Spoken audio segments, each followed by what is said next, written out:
अस्सलामु अलैकुम वरहमतुल्लाहि वबरकातुहू। आज सुबह का जब मैंने अखबार ओपन किया तो पहले पेज पर यह ख़बर थी कि महाकुंभ में भगदड़ से 30 अफराद की मौत। पिछली रात जो कुंभ के मेले में भगदड़ मची तो उसमें 30 से ज़्यादा लोगों की मौत हो गई और 90 से ज़्यादा लोग ज़ख्मी हो गए। बाज़ ख़बरें ऐसी भी आई हैं कि जिसमें कहा जा रहा है कि 80 लोगों के मारे जाने की तकरीबन आशंका है और 100 से ज़्यादा लोग ज़ख्मी हो गए हैं। बहुत अफसोस हुआ ये ख़बर पढ़ने के बाद। इंतज़ामिया ने भीड़ को मैनेज करने के लिए अब पाबंदी लगा दी है और ये कहा जा रहा है कि कुछ दिन रुककर अब नए लोग एंट्री करें कुंभ के मेले में। जो लोग आ गए थे उनको भी कई किलोमीटर दूर रोक दिया गया है। इस मौके पर कुछ तस्वीरें बड़ी खूबसूरत देखने को मिली। ये देखें आप स्क्रीन पर, एक तस्वीर मैं आपको दिखा रहा हूँ। ये मस्जिद के बाहर की तस्वीर है। महाकुंभ में भगदड़ मचने के बाद हिंदू भाइयों के लिए, बहनों के लिए प्रयागराज में मस्जिद के पास बिस्तर लगा दिए गए और मुसलमानों ने कहा कि आप आइए और मस्जिद के पास आराम कीजिए, क्योंकि ये लोग जाएं तो कहाँ जाएं, क्योंकि अब एंट्री बंद। और जो लोग अंदर आ चुके हैं तो इनको सवारी जहाँ इनको मिलेगी वहाँ तक पहुँचने में कई किलोमीटर इनको पैदल चलना पड़ेगा। तो रात के लिए अपने मुसलमान भाइयों ने मस्जिदों के दरवाज़े खोल दिए और मस्जिद के बाहर अपनी गलियों में, सड़कों पर इनको जगह दे दी कि आप यहाँ आराम कीजिए, यहाँ हम आपके लिए इंतज़ाम करते हैं। ये देखें आप, एक दूसरा फ़ोटो है। ये हुसैनी इंटरमीडिएट कॉलेज इलाहाबाद की है। महाकुंभ में पहुँचे हिंदू श्रद्धालुओं के ठहरने की व्यवस्था हुसैनी कॉलेज में की गई कि भाई अब ये कहाँ जाएंगे, सर्दी का मौसम है, आ जाओ। मुसलमानों ने अपना इंटर कॉलेज खोल दिया। और ये जो फ़ोटोज़ आप देख रहे हैं, ये वीडियो के मैंने स्क्रीनशॉट लिए हुए हैं। ये इलाहाबाद के ही प्रयागराज के ही एक मुस्लिम मोहल्ले की तस्वीर है। जब इंतज़ामिया ने ये कहा, पुलिस वालों ने, कि अब सब बैरिकेडिंग लगा दिए गए, अब कोई नई एंट्री नहीं होगी, सब लोग रुक जाएं अपनी जगह पर। जब ये हादसा पेश आया तो मुस्लिम मोहल्ले में इस तरह से गैर मुस्लिम हमारे भाई, हमारी बहनें, ये हिंदू भाई बहनों को आप देखो, ये बैठे हुए हैं सड़क पर ही मुसलमानों के मोहल्ले में बैठे हुए हैं। और नौजवान जो है ना पानी पिला रहे हैं, खिदमत कर रहे हैं। ये आप देखिए, ये मुस्लिम मोहल्ले में एक दुकान के बाहर का हिस्सा है जहाँ पर हमारे हिंदू भाई जो कुंभ के मेले में जा रहे थे, लेकिन जब भगदड़ मची तो उनको आराम करने की यहाँ जगह दी गई। ये भी आप देखें फ़ोटो। ये जितने भी फ़ोटो मैं आपको दिखा रहा हूँ ये हमारे मुस्लिम मोहल्लों के हैं। ये नौजवान है जो पानी पिला रहे हैं उनको, है ना। ये आप देखिए, बिस्तर लगा के मुसलमान मोहल्लों में ये हिंदू भाई, हमारी हिंदू बहनें आराम कर रही हैं। यही इस्लाम की तालीम है। तो मेरे अज़ीज़ भाइयों, मेरी बहनों, इस तरह के मैसेजेस खूब शेयर किए जाएं और लोगों को बताया जाए कि देखो इस्लाम क्या है।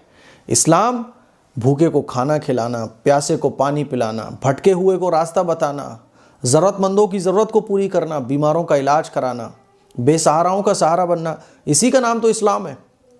कुंभ के मेले में जो भगदड़ मची, बहुत अफसोस हुआ मुझे ये सुनकर कि कोई रो रहा था, किसी का बेटा चला गया, किसी का शौहर चला गया, है ना। एक बेचारा तो मिला कि उसके बीवी बच्चे सब गायब थे, वो अकेला था, कह रहा था सब गायब हैं, मेरा कोई बचा ही नहीं है। वो अपनों की शक्ल तक नहीं देख पा रहा था। बहुत अफसोस हुआ। अच्छा, ये कुंभ के मेले में जो भगदड़ मची है, बाज़ लोग जो है ना, हमारे मुसलमान भाई बहुत सारे जिनको इल्म नहीं है, वो इस पे जो है ना थोड़े से नेगेटिव कमेंट्स कर रहे हैं कुंभ के मेले में जो भगदड़ मची है। तो मैं कहना चाहूँगा कि देखिए, भगदड़ मचना, इंतज़ामात का फेल होना, ये एक अलग चीज़ है। जिस तरह से तबलीगी जमात पर, जिस तरह से मुसलमानों पर जब गैर मुस्लिम कोई नेगेटिव टिप्पणी करते हैं तो हम उसको गलत कहते हैं। हम बोलते हैं कि भाई इस तरह से किसी के मज़हब पर कोई ऐसी बात बोलना जिससे ठेस पहुँचे वो गलत है। तो इसी तरह से गैर मुस्लिमों पर कोई मुसलमान गलत टिप्पणी करे, इसकी भी इस्लाम इजाज़त नहीं देता। गैर मुस्लिम लोग जो गलत टिप्पणियाँ करते हैं वो गलत है, लेकिन उसका मुकाबला ऐसे नहीं किया जाएगा कि आप उस गलत के जवाब में गलत बोलना शुरू करो। नहीं, उसके गलत में आपको इस्लामी तालीमात को आम करना पड़ेगा। गलत का मुकाबला गलत से नहीं होता। इसीलिए बाज़ जो लोग जो है ना, इस कुंभ के मेले में जो भगदड़ मची है या कुंभ के मेले में जो भी बदनज़मियाँ हो रही हैं, उसको जो है ना तबलीगी जमात के जो प्रोग्राम होते हैं उससे मुकाबला कर रहे हैं, हज के प्रोग्राम से मुकाबला कर रहे हैं, यदि इसी तरह से मदारिस के जो प्रोग्राम होते हैं, जमीयत के प्रोग्राम होते हैं, उससे मुकाबला कर रहे हैं, तो ये मुकाबला करना ही गलत है। बिल्कुल बात समझ आ रही है? हक़ और बातिल का मुकाबला हो ही नहीं सकता है, सही गलत का मुकाबला हो ही नहीं सकता है। इसीलिए कुंभ के मेले को का मुकाबला आप हज के मजमे से करें, आप जमीयत के मजमे से करें, आप तबलीगी जमात के मजमे से करें, तो ये मुकाबला ही गलत है। और ये जो हादसा हुआ है, तो हादसे हर जगह होते हैं। इस हादसे पे आप अल्लाह से खैर की दुआएं करें। मरने वाले वो भी इंसान थे, है ना। उस पर नेगेटिव टिप्पणी, नेगेटिव चीज़ कहीं से भी हो, किसी भी धर्म की तरफ से भी हो, वो गलत है। इसीलिए ऐसे मौके पर चाहिए कि हम आगे बढ़कर खिदमत खल्क़ के जज्बे से, अल्लाह और अल्लाह के रसूल की तालीमात को आगे बढ़ाने के जज्बे से खिदमत खल्क़ के कामों में आगे बढ़ें। बात समझ आ रही है? तो अब ये जितनी भी कुंभ का मेला चल रहा है, तो देखें आप, ये कुछ तस्वीरें थी जिन्होंने दिल खुश कर दिया कि हाँ, यही मौके होते हैं कि हम गैर मुस्लिमों को बताएं कि हम ये जो तुम्हें पानी पिला रहे हैं वो इसलिए पिला रहे हैं क्योंकि इस्लाम ने हमें इसका हुक्म दिया है। ये जो हम तुम्हारी खिदमत कर रहे हैं वो इसलिए कर रहे हैं क्योंकि इस्लाम हमें ये सिखाता है।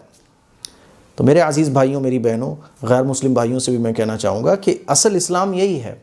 जो इस्लाम आपको टीवी के ज़रिए दिखाया जाता है, जो इस्लाम आपको न्यूज़ के ज़रिए दिखाया जाता है, जो इस्लाम पूरी दुनिया के ज़रिए दिखाया जाता है कि देखो दाढ़ी टोपी वाले मुसलमान, ये वो सब गलत है। इस्लाम ये है। इस्लाम में तो ये कहा गया कि एक इंसान की जान बचाना पूरी इंसानियत को बचाने के बराबर है, और एक इंसान की जान लेना ये पूरी इंसानियत की जान लेने के बराबर है। तो मुझे उम्मीद है ये चंद बातें आपको बहुत अच्छे तरीके से समझ आ गई होंगी। इस क्लिप को शेयर करें, दूसरों तक पहुँचाएँ, और एक बात याद रखें कि नफ़रत का मुकाबला नफ़रत से कभी नहीं हो सकता। नफ़रत का मुकाबला मोहब्बत से ही हो सकता है। रसूलुल्लाह सल्लल्लाहु अलैहि वसल्लम ने जितनी मोहब्बत मुशरिकीन मक्का पर लुटाई, जितनी रहमत और मग़फ़रत की दुआएं, जितनी हिदायत की दुआएं अल्लाह के नबी सल्लल्लाहु अलैहि वसल्लम ने ताइफ में पत्थर मारने वालों के लिए की, आप अंदाज़ा नहीं कर सकते, सोच नहीं सकते। इसीलिए हुज़ूर अलैहिस्सलातु वस्सलाम की सीरत को पढ़िए, और जब इस तरह की कभी वाक़यात आएँ तो हमें किस तरह से रिएक्ट करना चाहिए, ये अपने उलमा से सीखिए। अस्सलामु अलैकुम व रहमतुल्लाहि व बरकातुहू।